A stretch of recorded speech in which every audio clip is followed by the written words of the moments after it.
Hi guys, welcome to the vlog. It's your girl Andrea. We're gonna be talking about the Burj Khalifa today. As you can see, she's right behind me, and we're gonna be talking about it, giving you guys insider information, and we're touring it. So let's get to it. Okay, guys, we are now inside the Burj Khalifa. We are located in Dubai, United Arab Emirates. Very nice city, by the way. The reason why we chose this marvel to tour for you guys is because it is the tallest building in the world, coolest building in the world, best building in the world, and you already know the deal. Hi everybody, my name's Tori. Right now we're in the pool area. So we're going to be starting to talk about the initial plans of building the Burj Khalifa. The designers of the Burj Khalifa had it set, so they anticipated this marvel to be very grand, very large. Its exterior is Y-shaped, so it's actually vaguely modeled after a certain type of flower. It's specifically cultivated to allow the most efficient use of the structure indoors and outdoors, as well as still maintain its aesthetic composure. Intended to be one of, if not the, tallest building in the world, engineers and technicians have spent continuous hours ensuring its structural integrity without compromising its aesthetic appeal. Alright, let's take a walk. Follow me, please. So a lot of the worries and doubts surrounding the Burj Khalifa were actually around the structural integrity of the design. So there was a lot of load bearing going into consideration, such as wind loads and earthquake loads, that could have made it possible for the Burj Khalifa to potentially collapse or become fear of the structural integrity coming apart. So a lot of the worry was behind wind force. Since the structure is so large, it has the capacity to become unstable. But the engineers took all of this into account to create the most stable building possible. Efficient transportation of materials was also a concern. Time management and preparation were crucial to completion of the marvel, and the largest factors to quality time management is efficient transportation. Now for the purpose of the project, so the main purpose of the Burj Khalifa was to make it one of the world's most magnificent, marvelous structures that have been man-made.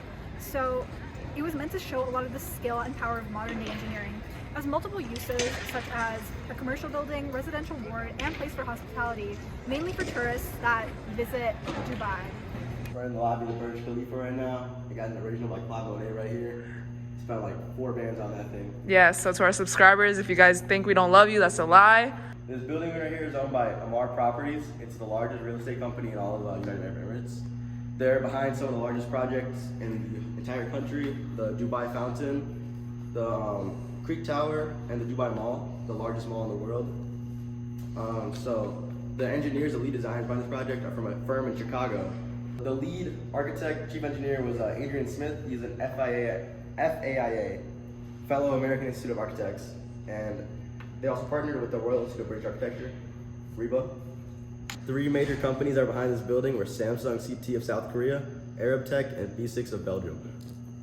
Adrian Smith was the lead architect of this project, and him and his team, William Fraser Baker and Bill Baker, were the chief engineers behind SOM, Skidmore, Owens and Merrill.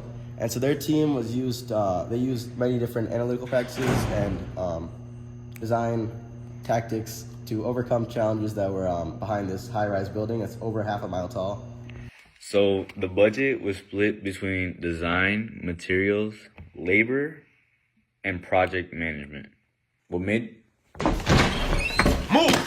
cost was broken down into architecture and engineering, design innovations, construction challenges and solutions, labor costs, material availability, market conditions, skilled labor, the location due to limited resources since it was in the desert, and the sustainability and energy efficiency. People who worked on the Burj Khalifa, they would earn anywhere between $102 to $325 a month, which would go back to their families at home. And low-key, that's kind of bad. Sup chat, we are now in the garden. The first obstacle that the Burj Khalifa had to endure was the immense heat of Dubai. It's literally in the desert. The temperatures would go up over 50 degrees Celsius. So that's hot. Working conditions while building the Burj Khalifa were really bad. Employers would actually take the passports of said employees just so they'd be forced to stay in the country, and the wages were really minimal. and they wouldn't be paid. So also because of the shady recruitment techniques, the employees were always in debt. So they were stuck in Dubai throughout the process of building the building. The amount of worker deaths building the Burj Khalifa is unknown, but it is estimated to be around 10 people or 10 deaths. Alright, so now we're going to be talking about overcoming the challenges of building Burj Khalifa. The number one challenge was actually the cost of it. Engineers, by altering and considering lightweight materials for construction, the efficiency of transport increased, as well as the time in which it took to construct the marble. Reinforced concrete, although particularly heavy, was used to create a stable base for the structure. After that, reinforced steel bars were used to build up. It's significantly lighter, which uses less energy to transport as well as build with. Lighter materials are not only used to decrease time spent building, but they also are less expensive to purchase in bulk. Ensuring that the structure was also aerodynamic also improved the need for later repairs due to wear and tear caused by wind load on the marble. This choice aided heavily in decreasing overall future costs due to future problems. Resolutions. In order to successfully finish the Burj Khalifa after various impositions and delays, project management and team communication was essential. Without clear and concise planning, the Burj Khalifa would have never been finished in the time schedule it had been forecasted to finish in. So there were some delays in the construction. Although time management was crucial, there were some not good things happening, guys. The largest delay was not because of poor time management or poor planning. It was actually because the engineers of the Burj Khalifa changed the maximum height. Originally, it was supposed to be around 700 meters, but it ended up being 828 meters in the end. We're going to talk about the different aspects of civil engineering that were used when designing this project. The most important were structural, geotechnical, construction and management, and wind engineering. Structural engineering was applied when making the design. So basically, we had to abide by a bunch of building codes from America, Britain, and the Dubai building codes. And so we had to fulfill a bunch of different regulations when coming to materials like this concrete right here and whatnot. And so basically, it's important that we use structural engineering so that the buildings not collapse and people do not die. Geotechnical engineering. This John is in the desert. Soil is pretty soft and arid and whatnot. And so we need a nice foundation so the building doesn't become the Leaning Tower of Pizza. Wind engineering, this John is also half a mile tall, and so there's a lot of wind. I don't know if you know that, but I guess it's wind in the desert at night. And so we had to balance the load and stress of the wind and make sure the building is not to reduce swaying and the possibility of toppling over, and everybody dies. So what made the Burj Khalifa popular was that it has the world's tallest art gallery. It's brought life to the surrounding areas. And it took 6 years to build it. So it brings people from all around the world together with its multiculturalness. So the history behind the Burj Khalifa is that it was originally named Burj Dubai during construction in honor of the neighboring emirate.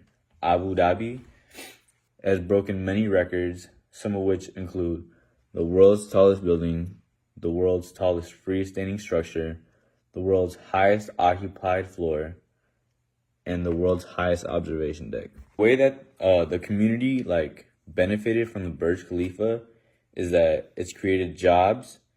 There has also been growth in the economy for construction, real estate, and many other things.